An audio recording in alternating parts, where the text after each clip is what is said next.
Namasté. Bienvenue, qui que tu sois, sur le site Boguru Mario. Aujourd'hui, nous allons poursuivre le livre, la lecture du livre et la Monroe, et nous allons reprendre là où j'avais laissé, c'est-à-dire en plein milieu d'un paragraphe très important. Nous discutions de la paix qui peut devenir un état permanent, tout dépendant de notre façon d'appréhender le monde, la façon de le considérer, de le voir. Le seul changement qui soit intervenu avec ce gain de la paix mentale est le suivant. Son mental a connu la vérité et réalisé le détachement. Par conséquent, il repose paisible. Ses actes, bien que pouvant varier, demeurent impartiaux, alors que les actes des autres sont changeants, sans pouvoir garder l'impartialité. Bien sûr qu'il y a des gains dans la spiritualité, mais si l'on pratique pour obtenir quelque chose, on est sur la mauvaise voie. Il y a peu à faire et beaucoup à défaire. Le travail est de défaire l'ego, de rendre permanent ce qui apparaissait occasionnellement. Bien sûr qu'on connaît des moments de paix et de repos à tout instant. Dans le sommeil profond, par exemple, on est dans un état de repos total et de béatitude. Nous sommes conscience pure, nous sommes êtres purs. C'est cet état que l'on doit retrouver à l'état de veille. C'est toujours ce que je dis. La réalisation spirituelle, c'est un état de sommeil réveillé. On est dans un état de paix et de repos. Pourquoi? Parce qu'on appréhende la vie comme étant un. Tout est un. Tout est Dieu. On dit bien ici que celui qui a connu la vérité, c'est la première étape. Connaître, lire, s'instruire, écouter des satsangs, apprendre auprès d'un grand maître ce qu'est la vérité. C'est la première étape. Et ensuite, il faut s'en convaincre. C'est ça, connaître la vérité. C'est en faire l'expérience. Quand on en fait l'expérience, on sait. Et on appréhende la vie d'une façon tout à fait différente. C'est ainsi que le calme du mental apporte un bien énorme, non seulement à lui-même, mais aussi au monde en général. La paix caractérise la voie de la conduite juste. Quand on est en paix, on réagit et on agit de façon adéquate face aux gens et aux événements, face aux diverses circonstances qui surviennent dans notre vie. Quand on est en paix, on n'a plus de désir. Quand on est en paix, on connaît également le contentement, la satisfaction. On n'a plus d'attente, on n'a plus de rêve. Les souffrances et les plaisirs diminuent aussi. Et c'est normal. Plus les plaisirs sont grands, plus leur perte cause de souffrance. Plus l'on monte haut, plus l'on tombe bas. C'est normal. La vie est faite ainsi, tout s'équilibre. Si on gagne une fortune immense et qu'on la perd à la bourse, on tombe beaucoup plus pauvre que celui qui ne possède rien, puisqu'il n'a rien à perdre. C'est ainsi pour la paix. Lorsqu'on a le calme mental, qu'on l'atteint par la méditation et la pratique de l'instant présent, on n'a plus rien à perdre. On est dans le moment présent, on est tout simplement. La conduite s'ajuste, la réflexion s'ajuste. Les pensées qui nous touchent alors sont d'un niveau supérieur. Un homme marche, une lampe allumée à la main. Peut-il être question d'hostilité entre la lumière et les accidents du parcours? Est-ce la faute de la lumière s'il y arrive des choses? Sûrement pas. Cependant, la lumière et l'obscurité ne peuvent coexister, comme le bien et le mal. Il n'y a qu'égalité. L'obscurité est une absence de lumière. C'est ce qui se produit dans la sadhana, dans la voie spirituelle. L'être humain qui essaie d'évoluer spirituellement est dans un état, au début, dans un état d'ignorance totale. Il est dans les ténèbres. Il ne sait pas vers où il s'en va. Il ne connaît pas la voie. Il ne sait pas quel chemin suivre. Les enseignements spirituels lui apportent la lumière. Ils lui indiquent la bonne direction. Il éclaire son chemin. La lumière chasse l'obscurité. La vérité chasse l'ignorance. La lumière chasse l'obscurité et révèle les accidents de parcours. Et permet à l'homme de marcher prudemment lorsqu'il monte, descend, va sur les côtés, etc. La lumière de la lampe supprime la cause de jurons ou de plaintes vaines telles que « mon pied a heurté un obstacle » ou bien « ce creux m'a fait trébucher ». On passe notre temps à chialer et à nous plaindre.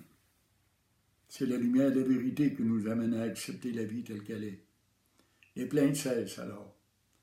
On ne se révolte plus, on ne combat plus, on n'impose plus sa volonté propre. On accepte la vie telle qu'elle est. Une fois la paix réalisée, l'homme ne ressent ni haine, ni antagonisme envers le monde. Pardonnez ma prononciation. Eh oui, quand la paix est réalisée, on n'aime ni n'aime pas. On n'a pas de haine ou d'antagonisme. On n'a pas de préférence. Tout est égal. On est empli d'une compassion envers l'univers et envers nos voisins. La paix dissipe les ténèbres qui nous empêchent de voir la vraie nature du monde et ses embûches. Quand on connaît la vérité, on voit venir les mauvais coups. Pourquoi? Parce qu'on est éveillé.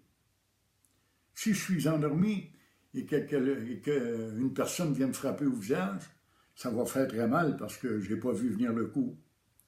Mais si je suis bien éveillé et que je vois un type s'approcher pour me frapper, peut-être que ma réaction sera de parer le coup, ou du moins je le sentirai venir et la douleur sera beaucoup moins grande. C'est pourquoi la lumière de la vérité fait que les soucis du quotidien sont moins lourds à porter et moins souffrants. La paix dissipe les ténèbres. Elle nous permet de voir la vraie nature du monde. La vraie nature du monde, c'est que tout est un. Mais elle nous permet de voir également les embûches qui s'adressent sur notre chemin, les tentations,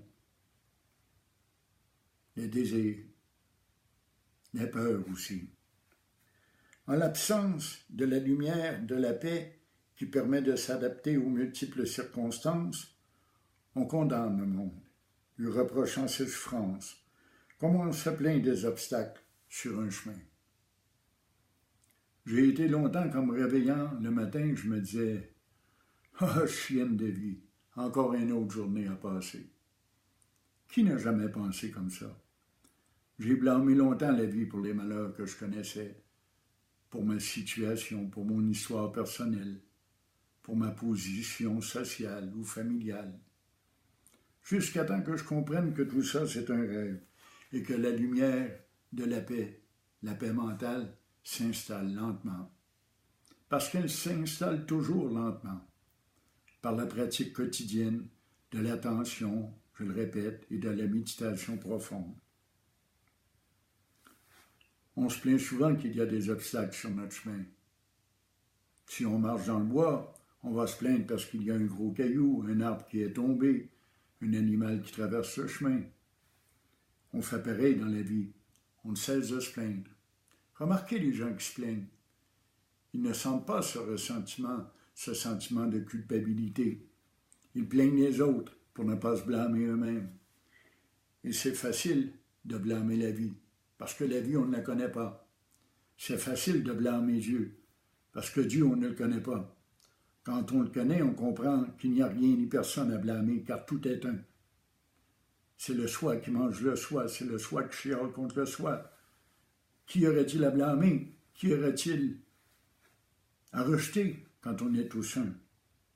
C'est pourquoi un homme ayant réalisé la paix suprême, après avoir connu le monde comme un rêve compliqué, ne doit pas être considéré comme étant hors du monde, non consommé par ses activités. Encore une fois, je le répète, il n'est pas nécessaire de quitter le monde profane, de quitter la vie commune, communautaire. Il n'est pas nécessaire de s'isoler de la société et de notre famille pour vivre la réalisation spirituelle et cheminer sur la voie directe de l'Advaita Vedanta. Il suffit de rester comme on est et d'appréhender le monde d'une façon différente. Il suffit de trouver la vérité, de s'en convaincre et de la rendre réelle dans nos vies. Peu importe le jugement d'autrui. C'est ce que j'ai trouvé parfois le plus difficile, de m'affirmer face aux gens. Les gens me disaient telle ou telle chose et je disais non, non, non, non, non, non. J'embarque plus dans ce jeu-là. Je ne pense plus comme ça. Je ne suis plus violent, je suis un être de paix. Je ne pense plus à posséder. Je veux être dans le détachement, dans le renoncement à moi-même. Nous avons l'impression, dans ces moments, de nous isoler du reste du monde. Et c'est un fait, dans un sens, on s'isole, on est tout seul dans notre coquille, et parfois on ressent un profond sentiment de solitude.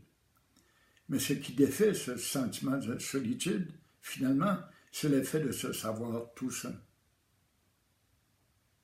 Il ne peut y avoir deux, donc nous sommes toujours seuls. Tout est un. C'est ça, cette diversité qui est merveilleuse.